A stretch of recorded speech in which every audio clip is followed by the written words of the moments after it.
Bom dia, sétimo ano, tudo bem?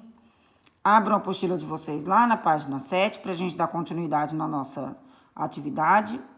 A atividade da página 7 diz assim: compare as pinturas a seguir observando as suas semelhanças e diferenças, que elas têm igual e diferente.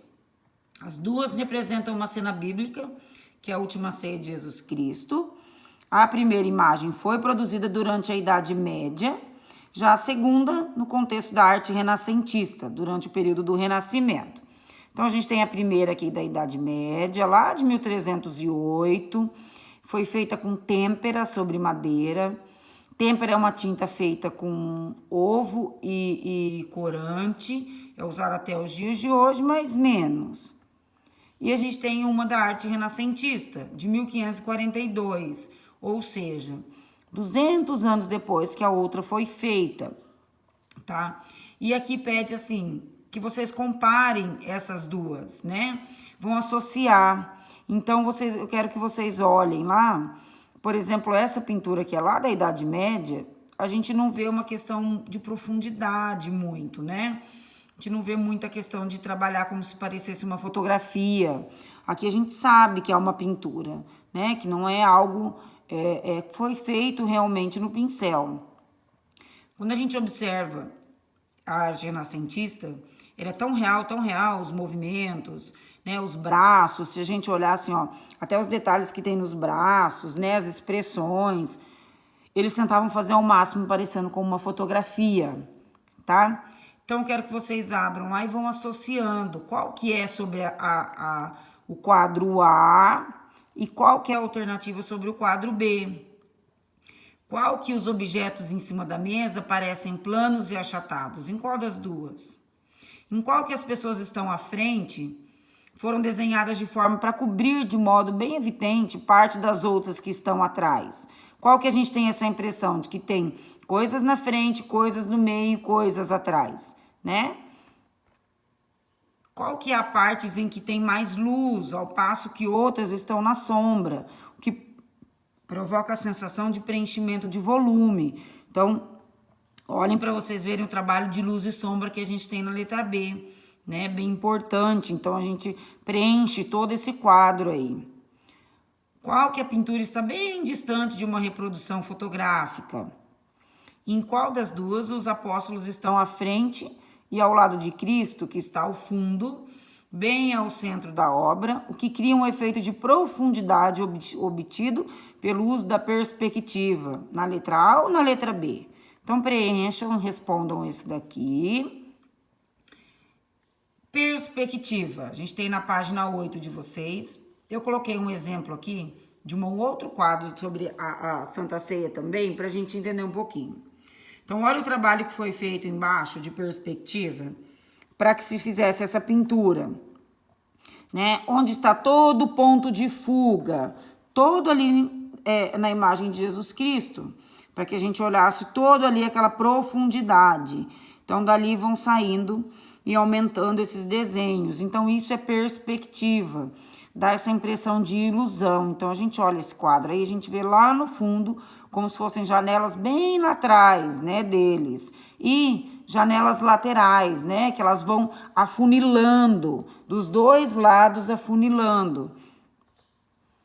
Então, a perspectiva era uma técnica muito utilizada durante o Renascimento, tinha o objetivo de proporcionar ao observador uma impressão tridimensional da cena retratada. A gente vê na apostila de vocês as retas que estão traçadas em roxo aí na página 8. Claro que elas não fazem parte do quadro, mas elas ajudam a gente a perceber que as linhas que compõem as escadarias se dirigem para um único ponto, criando a ilusão de profundidade. Então, olhem na apostila de vocês, ó, que ó, essas linhas roxas, a gente consegue ver a ilusão de profundidade, de que tem algo lá no fundo, como se tivesse realmente alguma coisa lá para trás. Então, essa que é a intenção dessas linhas, né? A gente vê essas montanhas bem lá no fundo, dá a impressão de que elas são bem longe, a forma como eles pintaram. As pessoas maiores que estão na frente, as pessoas que estão no meio do quadro menores, as que estão lá no fundo menores ainda.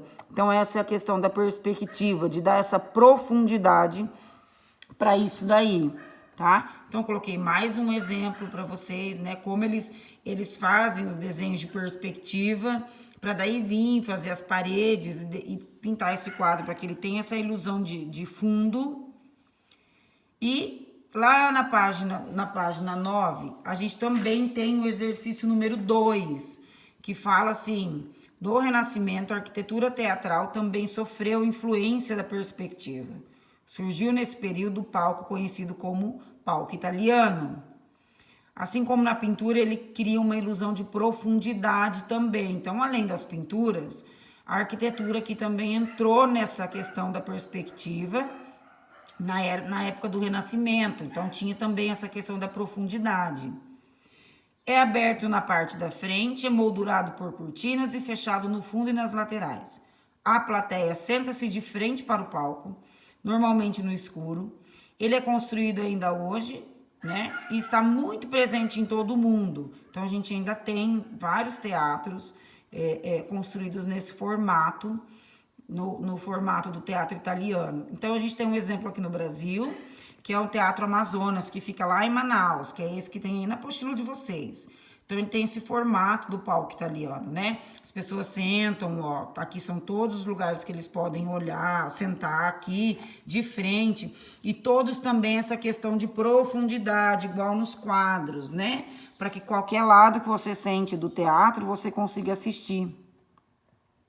E aí tem uma atividadezinha sobre esse modelo de palco, eu quero que vocês também façam e me mandem a resposta correta, né? Qual que é a atividade que está correta desse daí. E vamos treinar a perspectiva. Vamos fazer a nossa atividade. O que vocês vão precisar para fazer essa atividade? O caderno de desenho de vocês, eu já coloquei aqui na horizontal, porque vocês precisam com o caderno deitadinho. Uma régua de 30 centímetros, não dá para fazer sem régua, não dá. Lápis de escrever e borracha. E o modelo que eu vou colocar aqui, e eu vou mandar esse modelo em anexo para vocês, separado do vídeo, para que vocês possam salvar a imagem, para que vocês possam ficar olhando para ela para fazer igual.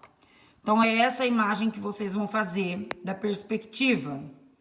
Qual é a dica que eu dou? Vocês vão usar a folha do caderno toda, tá? Primeiro, façam esse retângulo que tem por fora. Ocupem o caderno. Venham e façam esse quadrado aqui, esse retângulo um pouquinho, desculpa, é um retângulozinho um pouquinho menor que tem no meio. Então, vocês façam o de fora, com a régua bem certinho, o de dentro, nas medidas bem certinho, e aí vocês puxem essas linhas aqui. Puxem as 4 linhas. Acabou de puxar as 4 linhas, aí vem e começa a fazer o desenho das coisas que tem. O chão, né? Façam o fundo primeiro, depois os desenhos que tem do lado. Não é difícil. Basta começar e daí vocês conseguem continuar. Então, a dica é: façam primeiro esse retângulo de fora, depois esse retângulo de fundo, né? Que tá aqui no fundo. Puxem as linhas, daí de uma ponta aqui na outra pontinha, ó. Depois que tiver feito isso, façam o chão, depois vocês vêm colocando os móveis, a porta e o lustre, ok? Então, caprichem, não precisa pintar. Eu quero esse desenho, eu quero ele só no lápis de escrever, tá bom? Certinho? Obrigado, sétimo.